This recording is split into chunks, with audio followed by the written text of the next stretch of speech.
Oi, pessoal.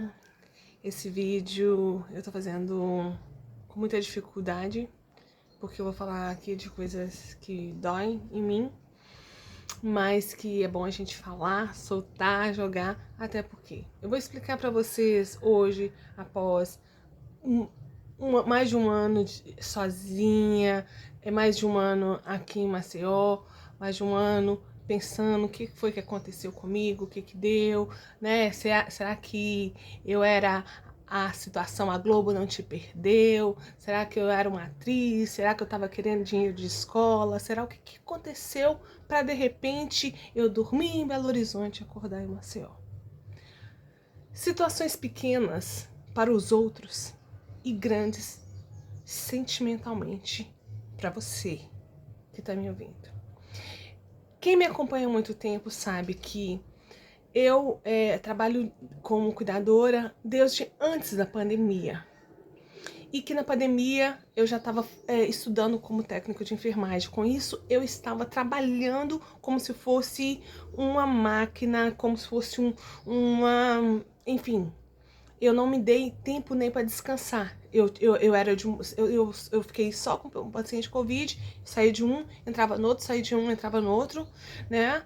E ganhei financeiramente muito, mas perdi muita saúde. Não tive Covid, mas perdi muita no quesito saúde mental. Eu estudava, trabalhava, tinha problemas familiares. Nessa época eu tinha terminado um relacionamento, tinha essa pessoa que eu tinha terminado um relacionamento tinha muitos problemas e eu acaba pegando esses problemas dessa pessoa. Tinha perdido a minha mãe, que eu tinha cuidado, ajudado a cuidar muito. Graças a Deus consegui honrar essa parte. E estava com o meu pai muito doente. Para quem me conhece, sabe que eu sempre fui muito apegada ao meu pai. Meu pai era alcoólatra, meu pai teve um problema muito de vícios durante a vida. E ele sempre me ensinou muito essa questão que das coisas erradas da vida. Meu pai conversava muito comigo. Meu pai sempre foi o meu herói, sempre foi uma pessoa que eu tive mais a aproximação do que com a minha mãe. Então, assim, um belo dia, tanto que quando eu vi tem uma cidade de Minas Gerais, chama Sete Lagoas, vi meu pai muito mal. O que que eu fiz? Eu fiz uma reunião online com a família e falei: eu não dou conta, eu não consigo. Cuidei da minha mãe, foi tudo, tá bom, mas meu pai não dou conta. Eu sentia isso. Com isso, o que aconteceu? O meu pai ficou aos cuidados da minha irmã e da família, né, toda. E eu vendo tudo, aquela situação, aquele monte de problemas, meu pai ficou muito ruim, meu pai lutou pra não subir pro céu, pro inferno, sei lá onde vai estar, entendeu? Meu pai lutou bastante e eu não conseguindo, e eu não falava, tanto que eu já tinha conversado com os meus próprios pais em vida, falando que eu não iria nem sequer no velório. Da minha mãe, com muita insistência, eu acabei indo, mas do meu pai, não. Eu não lembro do dia que meu pai morreu, não lembro como, situações, nada nesse sentido, mas também nem quero lembrar, entendeu? E eu tinha também outros problemas familiares, né? Que eu tive já uma filha, não devido os motivos dela, ela não quer contato comigo, se é o melhor para ela, a vida que segue. Muito tempo eu tentei mostrar que todos os meus erros tinham um significado, mas o dia que eu vi que explicar isso tava me fazendo mal, eu falei assim: olha, segue. Se for um dia para resolver, Deus encaminha. Se não for, tá resolvido. Sim, é frieza? Não. É saúde. Os filhos de hoje não são da geração minha, que se preocupam igual eu preocupei. Não tô criticando ninguém, gente. É a forma que é diferente. Hoje em dia, as pessoas estão vivendo, indo viver a vida deles. Antigamente a gente vivia a vida da gente e dava satisfação aos pais. Hoje em dia não. Hoje em dia as pessoas são muito sensíveis. Minha mãe me trancou dentro de um banheiro, me deu uma pisa. Quando eu era pequena, nunca mais faltei da escola e respeitei ela a vida inteira, com todos os defeitos. E a velha tinha muitos. Muitos. Né?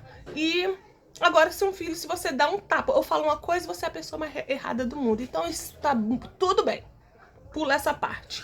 Isso também me fazia muito mal, porque eu queria ser a mãe mãe que eu sonhei quando eu engravidei. Isso não procede. Quase que eu choro nessa desgrama aqui. Para. Respira fundo que você vai explicar para as pessoas a questão da dissociação, o que eu acho que eu cheguei nisso. Nessa bagunça toda, vamos calcular?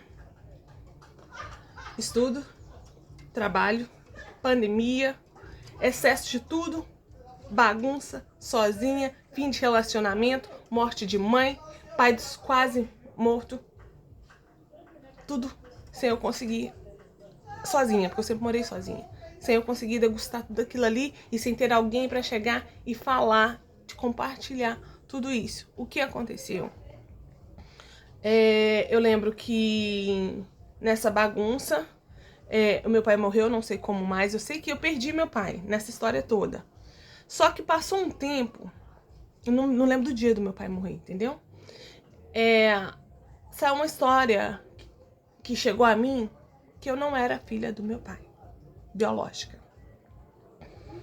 Que eu era filha de uma pessoa que já tinha partido também e que todo mundo tava fazendo DNA, que essa pessoa era rica, me empresta o tiquinho do seu sangue pra mim, que você...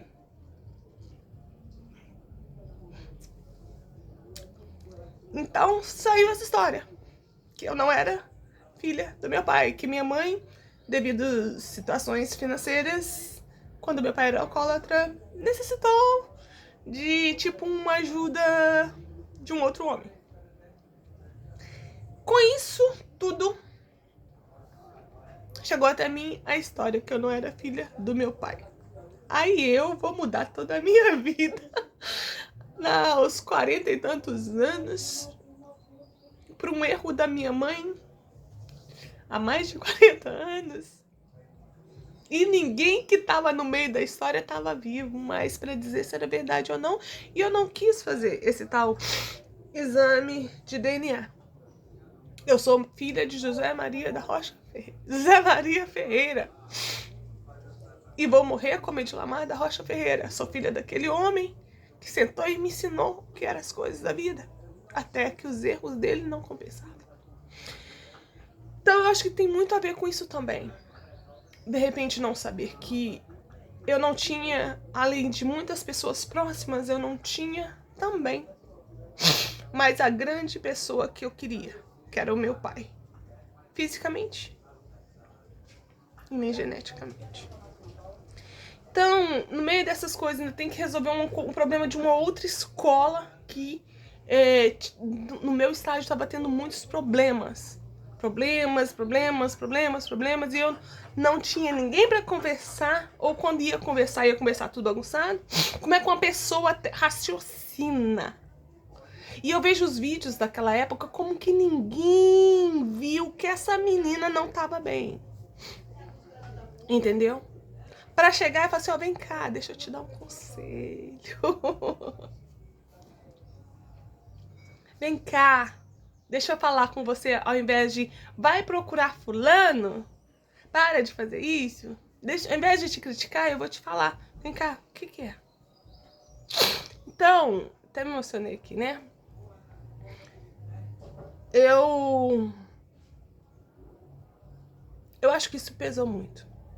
A minha decisão de ir para Recife, resolver o problema da minha escola, o meu passar mal entre Recife e Maceió, Pará e Maceió e tudo que vocês já sabem. Então acho que isso pesou muito, gente. A descoberta.